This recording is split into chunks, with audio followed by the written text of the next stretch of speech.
butter para masarap at malinamnam. Ang lulutuin ko for today is ginisang mix toge. So isang kutsa lang natin ito. Golden brown lang natin at palabasin natin ang aroma. Ibig sabihin, gisang-gisang na siya pag lumas na ang aroma. Ito naman, bumili ako ng tokwa. Yan. Kinubes-cubes ko lang, ay palapad, pa-square.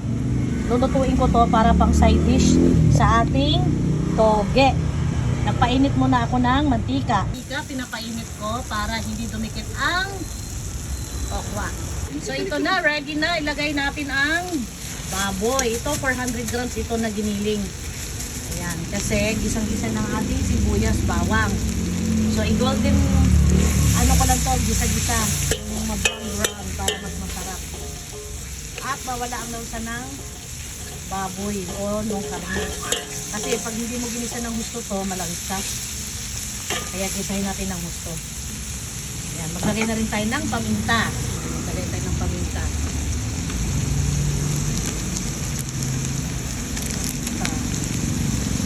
Lagay muna ako ng kalahating kutsarang asin para magkaroon na ng lasa ang ating karne.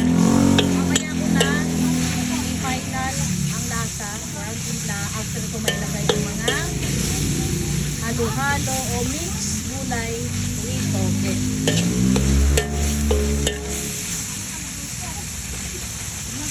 So isang kutsa lang natin ito.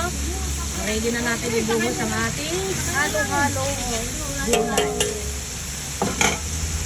Habang sinasangkot na ko yung giniling, napagtubok natin sa ginisang toge.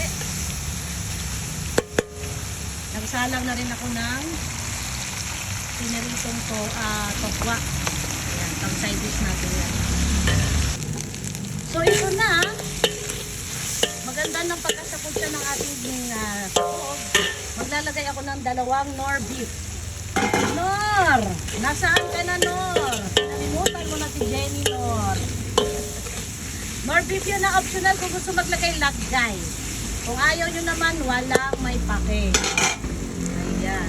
So, palasahin lang natin ang nor beef sa baboy or sa giniling. Saka natin lagay mga gulay.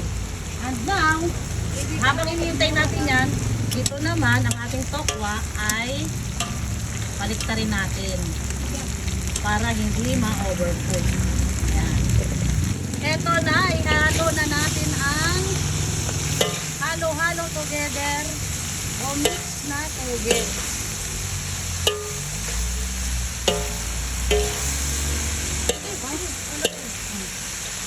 Pati itong ano repolyo tsaka peche bago. Ayan. Ito, hindi natin ito i-overcook mga supermom.